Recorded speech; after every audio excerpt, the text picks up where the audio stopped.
Welcome to health file.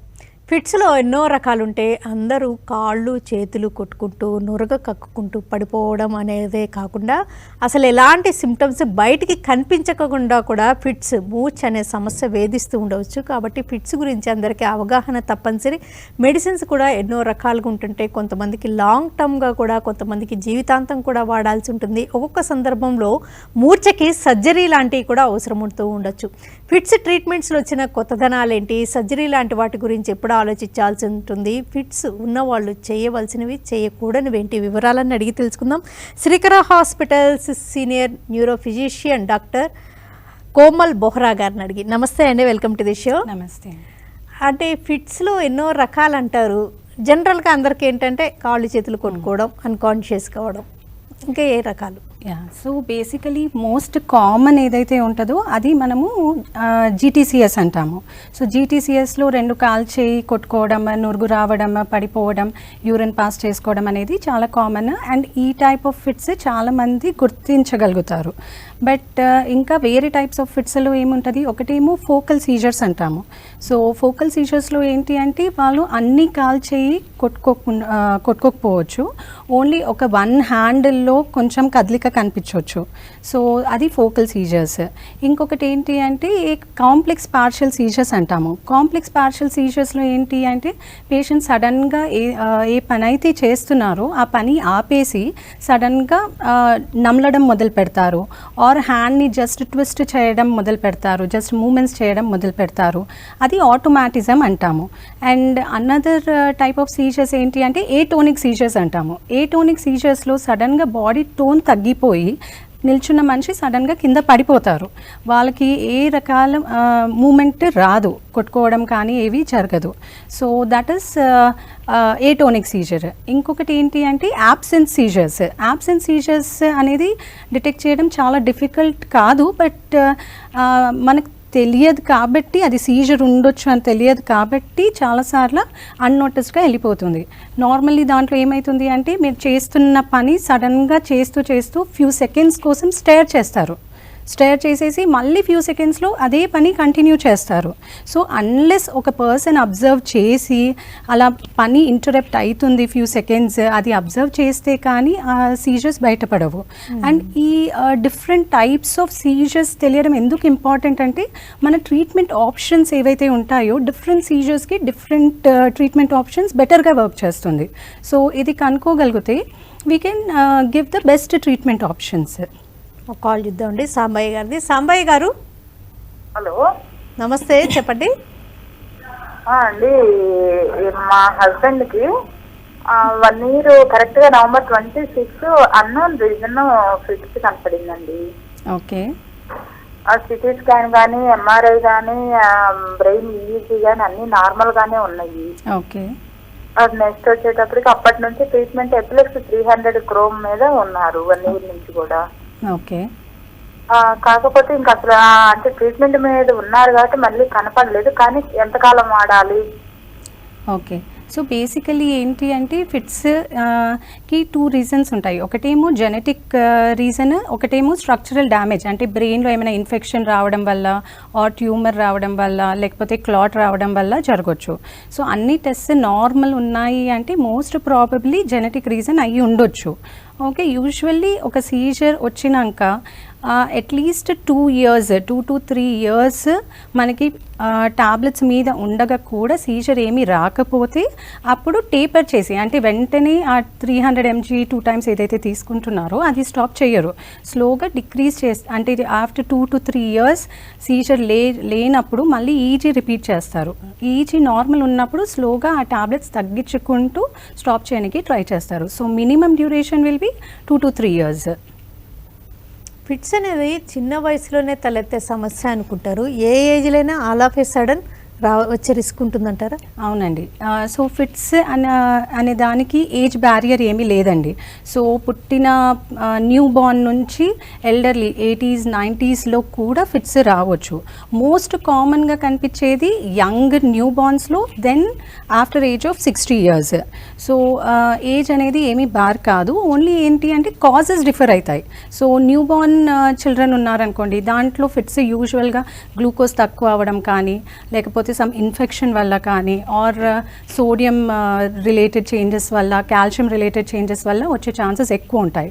అదే elderly population అంటే 50-60 years తర్వాత పాపులేషన్లో మనకి బ్రెయిన్ ట్యూమర్ కానీ, బ్రెయిన్ స్ట్రోక్స్ కానీ ఆర్ ఏమైనా హెడ్ ఇంజురీ జరగడం వల్ల ఫిట్స్కి గురయ్యే ఛాన్సెస్ ఎక్కువ ఉంటాయి. ఓకే, అంటే ఫిట్స్ ఉమెన్ వర్సెస్ ఉమెన్ తీసుకుంటే ఎవరిలో ఎక్కువ ఉండొచ్చు అంటారు? Usually fits are more common in women. Okay, ఉమెన్లో కామన్. ప్లస్ ఏంటి అంటే వాళ్ళకి ఒక టాబు లాంటిది. బికాజ్ ప్రెగ్నెన్సీ ఎలా, తర్వాత చైల్డ్ బేరింగ్ అప్పుడు ప్రాబ్లమ్స్, చాలా మిస్కన్సెప్షన్స్ ఉంటాయి. దట్ లేదు ఫిట్స్ వచ్చాయి కాబట్టి ప్రెగ్నెన్సీ అవుతుందా లేదా. సో అంటే ప్రెగ్నెన్సీ మీద అంత ఎఫెక్ట్ చూపించదు, బట్ యూ హ్యావ్ టు అంటే మన ఫిట్స్ కంట్రోల్లో ఉండాలి. చాలామంది ఏం చేస్తారు, ప్రెగ్నెంట్ అవ్వగానే మేబీ ఫిట్స్ టాబ్లెట్స్ వల్ల బేబీ మీద ఎఫెక్ట్ పడుతుందేమో అని టాబ్లెట్స్ మానేస్తారు అండ్ ఫిట్స్కి మళ్ళీ గురి అవుతారు. సో ఇలా జరిగినప్పుడు ఏమవుతుంది అంటే ఆ ఫిట్స్ వల్ల వచ్చే డ్యామేజ్ న్యూ బార్న్ బేబీకి ఎక్కువ ఉంటుంది వెన్ కంపేర్ టు మన డ్రగ్స్ యూజ్ చేస్తే ఏదైతే ఫిట్స్ కంట్రోల్లో ఉంటుందో దానికన్నా మనకి ఫిట్స్ ఆ టైంలో ప్రెగ్నెన్సీ అప్పుడు వస్తే డ్యామేజ్ జరిగే అవకాశం ఎక్కువ ఉంటుంది. సో టాబ్లెట్స్ అనేది మేము చూస్ చేసేటప్పుడు కూడా చైల్డ్ బేరింగ్ ఏజ్ గ్రూప్లో ఉన్నప్పుడు మేము చూస్ చేసే టాబ్లెట్స్ కూడా ప్రెగ్నెన్సీలో కంటిన్యూ చేయగలిగే టాబ్లెట్సే చూస్ చేస్తాము, సో దాట్ న్యూ బార్న్ మీద ఎఫెక్ట్ అవ్వకుండా. శివనారాయణ గారు కాల్. శివనారాయణ గారు, హలో. Hello madam. నమస్తే అండి, చెప్పండి. నమస్తే మేడం. ఇప్పుడు 4 రోజులు మేడం నైట్ నిద్రలో వచ్చింది. ఎప్పుడు వచ్చిందో నేలకి కోరుకున్నా, మాత్రలు ఇంతకుముందు వాడినా 3 ఏళ్ళ వరకు వాడినా, మళ్ళా వచ్చింది మేడం. ఇప్పుడు నైట్ పూట వచ్చింది నిద్రలో, అది ఇప్పటికీ మంచిగా ఇదంతా మబ్బుగానే ఉంటుంది మేడం. సో ఇప్పుడు అంతకు ముందు మీరు ఫిట్స్ మందులు వాడేసి 3 ఇయర్స్ వాడినాక ఏం ఫిట్స్ రాకుండా మళ్ళీ ఇప్పుడు ఫిట్స్ వచ్చింది అంటే సమ్ జెనెటిక్ కాంపోనెంట్ ఉండొచ్చండి. జెనెటిక్ కాంపోనెంట్ ఉన్నప్పుడు మనం కంట్రోల్ చేసినా మళ్ళీ ఎప్పుడైనా నిద్ర సరిగ్గా లేనప్పుడు ఆర్ వేరే స్ట్రెసెస్, ఇన్ఫెక్షన్స్ ఉన్నప్పుడు మళ్ళీ బయటపడే అవకాశం ఉంటుంది. సో ఫిట్స్ మళ్ళీ వచ్చింది అంటే మనము మళ్ళీ ఫిట్స్ మెడిసిన్ స్టార్ట్ చేయాల్సి ఉంటుంది. అండ్ ఈసారి మనము 2 to 3 ఇయర్స్ కాకుండా లాంగ్ టర్మ్ ట్రీట్మెంట్ అవసరం పడుతుందండి. నిద్ర సరిగ్గా లేకపోయినా, స్ట్రెస్ ఉన్నా, లేకపోతే హై బీపీ ఉన్నా కూడా ఫిట్స్కి గురయ్యే రిస్క్ ఎక్కువ ఉంటుందంటారా?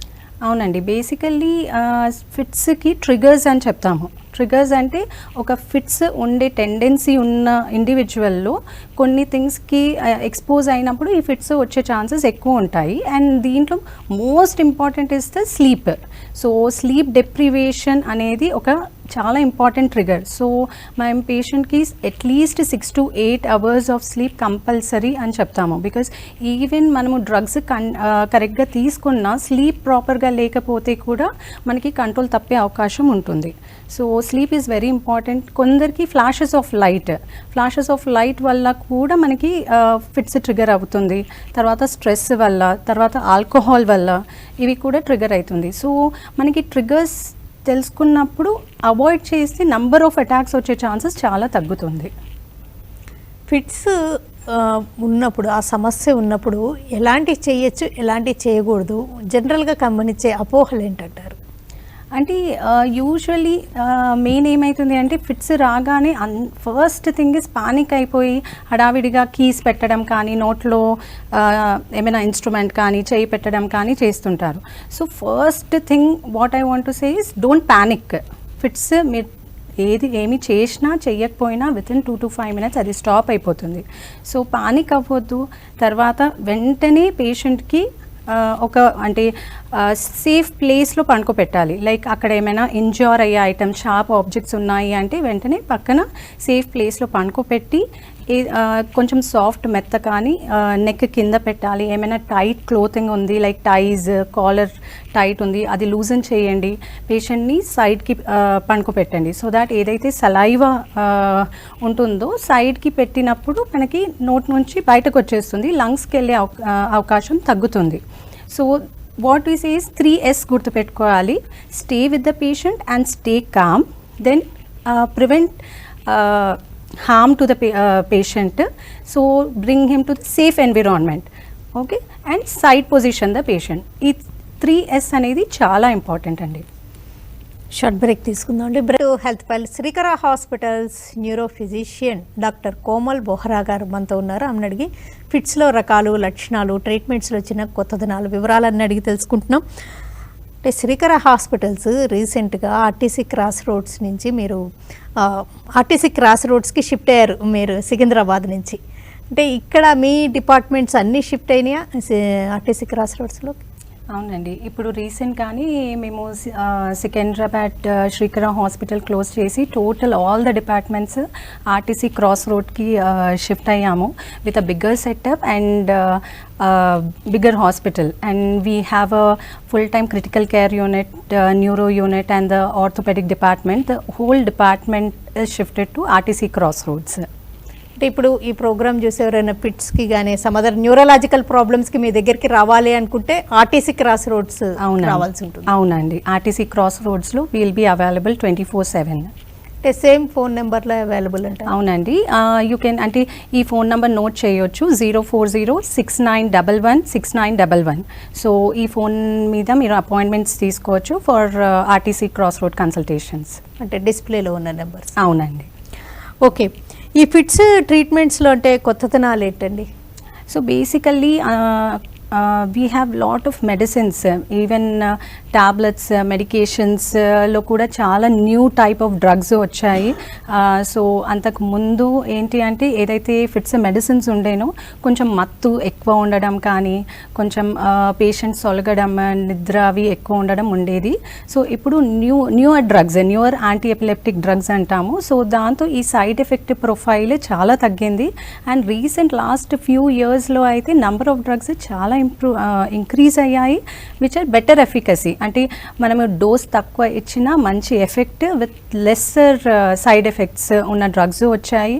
తర్వాత ఆల్మోస్ట్ 70% ఆఫ్ పాపులేషన్ ఎపిలెప్సీ ఉన్న వాళ్ళు ఈ డ్రగ్స్తో కంట్రోల్ అవుతుంది. సో ఎవరికైతే విత్ డ్రగ్స్ కంట్రోల్ అవ్వట్లేదు దానికి వేరే ఆప్షన్స్ కూడా వచ్చాయి. ఒకటేమో వేగల్ నర్వ్ స్టిమ్యులేషన్ అంటాము, తర్వాత డయటరీ కీటోజెనిక్ డయట్ అంటాము, తర్వాత surgical options, multiple surgical options వచ్చాయి. అండ్ ఆ ఫిట్స్ జనరేట్ అయ్యే ట్రిగర్ తెలియనికి మల్టిపుల్ మనకి imaging technologies like different మెగ్ scans వచ్చాయి, తర్వాత ఫంక్షనల్ ఇమేజింగ్స్ ఉన్నాయి, తర్వాత స్టీరియో ఈజీ ఉంది. సో వీటితో ఏంటి అంటే ఫిట్స్ ఎక్కడి నుంచి జనరేట్ అవుతుంది అనే ఫోకస్ని ఇంకా అప్రాప్రియేట్గా మనము డిటెక్ట్ చేయగలుగుతున్నాము. సో ఎవరికైతే ఓన్లీ టాబ్లెట్స్తో కంట్రోల్ అవ్వట్లేదు వాళ్ళకి సర్జికల్ ఆప్షన్ ఇవ్వడానికి ఇవి చాలా సూటబుల్గా హెల్ప్ చేస్తున్నాయి. కాలర్స్ వెయిట్ చేస్తూ ఉన్నారండి. శ్రీనివాస్ గారు చెప్పండి మేడం. నమస్తే, చెప్పండి. నమస్తే మేడం. హలో చెప్పండి, మీ క్వశ్చన్ అడగండి. మేడం, మా పాపకి చిన్నప్పుడు మామూలుగా లేదండి, అయితే 12 years తర్వాత అటాక్ అయిందండి ఫిట్స్. అయితే టాబ్లెట్స్ వాడినా తనకి తెలుస్తుందండి, ఫిట్స్ వచ్చేది తెలుస్తుంది. ఫిట్స్ ఎప్పుడైతే మామూలుగా వస్తుందో అప్పుడు మామూలుగా డాడీ ఫిట్స్ వస్తుందని చెప్తుంది. అయిపోయిన తర్వాత మామూలుగా లేచి మామూలుగా తన పని చేసుకుంటుంది. మెడిసిన్స్ వాడుతున్నాం, నెల హాస్పిటల్కి ట్రీట్మెంట్ తీసుకెళ్తున్నాం. ఓకే, సో బేసికల్లీ నేను చెప్పినట్లు ఫిట్స్ డిఫరెంట్ టైప్స్ ఉంటాయండి. సో ఏ టైప్ అనేది మీరు అబ్జర్వ్ చేసి చెప్పే కన్నా అందరికీ ఏంటి ఒక రిక్వెస్ట్ అంటే ఒక వీడియో రికార్డింగ్ ఆ ఈవెంట్ జరిగినప్పుడు మీరు చెప్తున్నారు పాప చెప్పగలుగుతుంది, తర్వాత ఏం జరుగుతుంది అంటే పాపకి హ్యాండ్లో ఆటోమాటిజం అనేది ఒక టైప్ ఆఫ్ ఇది ఉంటుంది, అది ఉందా లేదా అవి మీరు నోటీస్ చేయకపోయినా వీడియో రికార్డింగ్ చేయగలిగితే ఆ వీడియో రికార్డింగ్ మీరు ఆల్రెడీ వెళ్తున్న డాక్టర్కి కానీ ఒకవేళ చూయిస్తే ఆ టైప్ ఆఫ్ ఫిట్స్ ఏంటి అనేది మనం క్లియర్గా అండర్స్టాండ్ చేయగలుగుతాము. సో టైప్ ఆఫ్ ఫిట్స్ బెటర్గా మనకి తెలిస్తే దానికి ఒక పర్టికులర్ మెడిసిన్ ఉంటుంది, అది బెటర్గా వర్క్ చేస్తుంది. సో నెక్స్ట్ టైం ఎప్పుడైతే ఫిట్స్ వస్తాయో ఒక వీడియో రికార్డింగ్ చేయండి అండ్ అది డాక్టర్కి చూయిస్తే మేబీ ఏదైతే మెడిసిన్ మీరు యూజ్ చేస్తున్నారో ఆ ఫిట్కి కరెక్ట్ కాదేమో అనేది మనకు తెలుస్తుంది. సో దట్ బెటర్ మెడిసిన్ ఇవ్వగలుగుతాము. కరెక్టే, చాలా ఇంపార్టెంట్ మీకు అది జడ్జి చేయడానికి. ఓకే, నెక్స్ట్ కాల్ చూద్దామండి. హలో హలో హలో, హలో నమస్తే అండి, చెప్పండి మీ క్వశ్చన్ క్లియర్గా అడగండి గట్టిగా. మేడం, మాకు 6th month నుంచి మా పాపకు అట్లా ఫిట్స్ వస్తున్నట్లు ఉంది మేడం. అట్లా చేతులన్నీ నలిపేయడం, కొద్దిగా నోట్లో నుంచి కొద్దిగా ఇంగిల్ లెక్క రావడము, ఓకే. వచ్చిందంటే మళ్ళీ మత్తుగా నిద్రపోతుంది ఒక పావు గంట అరగంట దాకా. అట్లా రోజుకు 4-3 days వస్తుంది, లేకుంటే 2-3 రాదు, లేస్తే వస్తే ఒకే రోజు 4-5 సార్లు వస్తుంది. ఓకే, మీ క్వశ్చన్ ఏంటండి? అంటే ఇప్పుడు ఎంత ఏజ్ అండి పాపకి? పాపకు 10 years మేడం. ఓకే, ఇప్పుడు అంటే మెడిసిన్స్ వాడుతున్నారా, ఏం చేయాలి అని అడుగుతున్నారు? అసలు స్టార్ట్ చేయాలి మేడం. అంటే మా అన్నయ్య కొడుకు అట్లే ఉన్నది, మా ఫిట్స్ వస్తుంటే మేము గుంటూరు హాస్పిటల్లో చూపించాం రామకృష్ణారెడ్డి గారు. ఇప్పుడు మీ చూపిస్తే లోపల ఈ హ్యూమర్ ఉంది, తలలో సర్జరీ చేయాలన్నారు. తర్వాత మెడిసిన్ తో పోతుంది అన్నారు. అబ్బాయికి 16 సంవత్సరాల టైంలో వచ్చింది. ఆ కరిగిచ్చామన్నారు. ఇప్పటికి 2 tablets పెట్టాడు, అంత అయిపోయి 2 tablets పెట్టినా ఒక్క రోజు టాబ్లెట్ వేయకుంటే ఫిట్స్ వస్తుంది. అది పుట్టుకతో రాలే, 16 సంవత్సరాల తర్వాత వచ్చింది. అది దేని వల్ల వచ్చింది సార్ అంటే తలలో హ్యూమర్ ఉంది, దాని వల్ల వచ్చింది. అది సర్జరీ చేయాల్సి వస్తుంది. ఇది ఒక వారం మనం మందులు వాడడం, లేకుంటే సర్జరీ చేయాలన్నాడు. ఓకే. తర్వాత మెడిసిన్ తోటే అతనికి ఉన్న తలలో బాధ అట్లాంటివన్నీ పోయినాయి. ఫిట్స్ అనేది మాత్రం ఆగటం లేదు మేడం. అది మా అన్నయ్య కొడుకుది. మా పాపకు రీసెంట్ గా 4 months నుంచి ఇట్లా ఒక 1 dayకు వస్తే 3-4 times వస్తుంది. వచ్చినమ్మంటే ఒక అరగంట నిద్రపోద్ది. ఈ అమ్మాయికి తాళాలు పెట్టడం అట్లా ఏం లేదు. ఇప్పుడైతే ఒక 1 month నుంచి నాకు అట్లా వచ్చేటట్టుంది అని చెప్తుంది. మళ్ళీ నాకు అట్లా వస్తున్నట్టుంది అని చెప్తుంది మేడం. మేము అదే మళ్ళీ అట్లా ఎక్కడికి తీసుకెళ్లాలని అర్థం కాక మీ ద్వారా సలహా తీసుకున్నాం. ఓకే, ఇప్పుడు ట్రీట్మెంట్ స్టార్ట్ చేశారా అండి? ఏమైనా స్కాన్స్ అయితే చేయలేదు మేడం అసలు. లేదండి, అంటే మీరు ఫిట్స్ కంటిన్యూస్గా ఎన్నిసార్లు వచ్చినప్పుడు మనకి బ్రెయిన్లో డ్యామేజ్ జరుగుతుంది. సో మెల్లగా లెర్నింగ్ కెపాసిటీ అవి కూడా ఎఫెక్ట్ అవుతుంది. సో ఇంకా ట్రీట్మెంట్ స్టార్ట్ చేయలేదు అంటే స్కాన్స్ కంపల్సరీగా చేయించాలి, ఈజీ అనే టెస్ట్ చేయించాలి అండ్ మెడిసిన్స్ పెట్టాలి. అందరికీ సేమ్ టైప్ ఆఫ్ ఫిట్స్ ఉండకపోవచ్చు. సో మనం స్కాన్ అవి చేసినాక ట్రీట్మెంట్ తీసుకోవడమే కరెక్ట్ ఆప్షన్. ఓకే, అసలు అలా నెగ్లెక్ట్ చేయకూడదు. నెగ్లెక్ట్ చేయకూడదు. ఫిట్స్ వచ్చేసరికి every fit can cause a damage, some part of damage to the brain. So స్లోగా ఆ లెర్నింగ్ డిసెబిలిటీ మనకి బయటపడుతుంది. ఫిట్స్ ఎప్పుడైనా ప్రాణాంతకం అయ్యే రిస్క్ కూడా ఉంటుందంటారు? అవునండి, అంటే స్పెషల్లీ ఒకటేమో ఫిట్స్ లైఫ్ డేంజర్ అనేది కాజ్ ఆఫ్ ఫిట్స్ బట్టి ఉంటుంది. లైక్ మనకి బ్రెయిన్ ట్యూమర్ వల్ల వచ్చిందా, స్ట్రోక్ వల్ల వచ్చిందా, బ్లీడ్ వల్ల వచ్చిందా. సో కాజ్ రిలేటెడ్ డెత్స్ అంటే మనకి దేనివల్ల అయితే ఫిట్స్ వచ్చిందో ఆ కాజ్ ఏంటి, దాని రిలేటెడ్ డెత్స్ వచ్చే ఛాన్సెస్ ఉంటుంది. సెకండ్ థింగ్ ఈజ్ మనము ఫిట్స్ వెల్ కంట్రోల్డ్ పెట్టలేదు.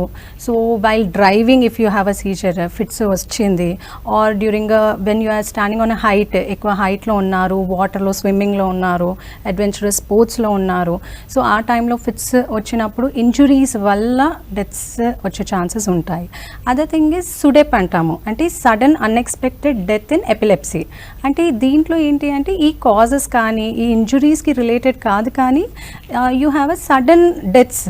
So there are lot of autopsy studies చేశారు. సో ఎగ్జాక్ట్ కాజ్ తెలియదు, కానీ ఆ ఫిట్ టైంలో హార్ట్ గుండె వేగం కూడా చేంజ్ అవ్వడం వల్ల కొందరికి ఇది ఫిట్స్ వచ్చే అవకాశం ఉంటుంది. That could be the cause అనేది అనుకుంటున్నారు.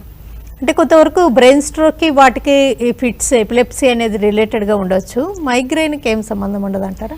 యూజువల్లీ మైగ్రెయిన్ అండ్ ఎపిలెప్సీ అంత రిలేటెడ్ ఉండదు. బ్రెయిన్ స్ట్రోక్ ఏంటి అంటే బ్రెయిన్ స్ట్రోక్ వల్ల వచ్చే డ్యామేజ్, బ్రెయిన్లో ఏదైతే డ్యామేజ్ అవుతుందో సో ఆ డ్యామేజ్ ట్రిగర్ చేస్తుంది ఫిట్స్ని. సో వీళ్ళలో ఏంటి అంటే వీ గివ్ మెడిసిన్స్, అంటే లైఫ్ లాంగ్ అవసరం ఉండకపోవచ్చు, కానీ 3 to 6 months anti epileptic drugs పెట్టేసి వాళ్ళ రెస్పాన్స్ని బట్టి ఇంకా కంటిన్యూ చేయాలా లేదా అనేది డిసైడ్ చేస్తాము. యూజువలీ మైగ్రేన్కి ఫిట్స్కి యూజువలీ రిలేషన్ ఉండదండి. ఒక్కోసారి ఫిట్స్ లాంటి సమస్యలకు సర్జరీ లాంటి సొల్యూషన్ కూడా ఉంటుంటుంది. ఎలాంటి సందర్భాలు? అవును, సో సర్జరీ అనేది వన్ థింగ్. నేను చెప్పినట్లు ట్యూమర్స్లో కూడా ఫిట్స్ వస్తాయి. ఒక్కోసారి మనకి ఫిట్స్ వచ్చినప్పుడు మనం స్కాన్ చేసినప్పుడు ట్యూమర్ బయటపడుతుంది. సో ఆ ట్యూమర్ తీసేస్తే మనకి ఫిట్స్ వచ్చే ఛాన్సెస్ తగ్గుతుంది. సో అది కాకుండా బ్రెయిన్ స్ట్రక్చర్ కొన్ని ఫిట్స్ మనము 3-4 బెస్ట్ మెడిసిన్స్ యూజ్ చేసిన ఒక 20 to 25% పీపుల్లో కంట్రోల్ రాకపోవచ్చు. ఆ సందర్భాల్లో ఆ పర్సన్ ఫిట్స్ ఉన్న పర్సన్ మనకి సర్జరీకి ఫిట్టా లేదా అనేది చూస్తాము, అంటే సర్జరీ చేయొచ్చా లేదా అనేది ఎవాల్యుయేట్ చేస్తాము. సో దానికి continuous 24 hours video easy monitoring చేయడం, తర్వాత స్టీరియో ఈజీ, స్కాల్ప్ ఎలక్ట్రోడ్స్ పెట్టేసి, తర్వాత ఎంఆర్ఐలో ఫంక్షనల్ ఎంఆర్ఐలో ఆ ఫోకస్ డిటెక్ట్ అయింది, ఆ ఫోకస్ మనం సర్జరీతో తీయగలుగుతాము అన్నప్పుడు అది మనము సర్జరీ చేసేసి తీస్తాము. ఎప్పుడైనా ఫిట్స్కి లైఫ్ లాంగ్ మెడిసిన్స్ వాడాల్సిన అవసరం కూడా ఉంటుందా? ఎస్ అండి, అంటే if the fits genetic related fits ఉన్నాయి అంటే లైఫ్ లాంగ్ మెడిసిన్స్ అవసరం పడుతుంది. తర్వాత కొన్ని సందర్భాలు మనకి ఫస్ట్ టైం ఫిట్ వచ్చినప్పుడు మెడిసిన్స్ వాడతాము, 2 years కంట్రోల్ ఉంటుంది. సో మనం టేపర్ చేయడం అంటే ఫిట్స్ మందులు తగ్గించడానికి ట్రై చేస్తాము. సో తగ్గించినప్పుడు కానీ స్టాప్ చేసినప్పుడు కానీ మళ్ళీ ఫిట్స్ వచ్చింది అంటే వాళ్ళకి ఫిట్స్ వచ్చే అవకాశం ఎక్కువ ఉంది, వాళ్ళలో కూడా లైఫ్ లాంగ్ మెడిసిన్స్ వాడాల్సిన అవసరం ఉంటుంది. ఓకేనండి డాక్టర్ కోమల్ గారు, ఫిట్స్లో రకాలు, లక్షణాలు ఎలా ఉంటాయి, చేయకూడనివి ఏంటి, ట్రీట్మెంట్స్లో వచ్చిన కొత్తదనాల గురించి, సర్జరీ లాంటివి ఎప్పుడు అవసరము, ఫిట్స్కి ఇతర సమస్యలకి, స్ట్రోక్కి కానీ ఇతర సమస్యలకి ఎంతవరకు సంబంధం ఉంటుందో తెలియజేసినందుకు థ్యాంక్స్. Thank you. ఇది వాళ్ళ health file. Keep watching TV5.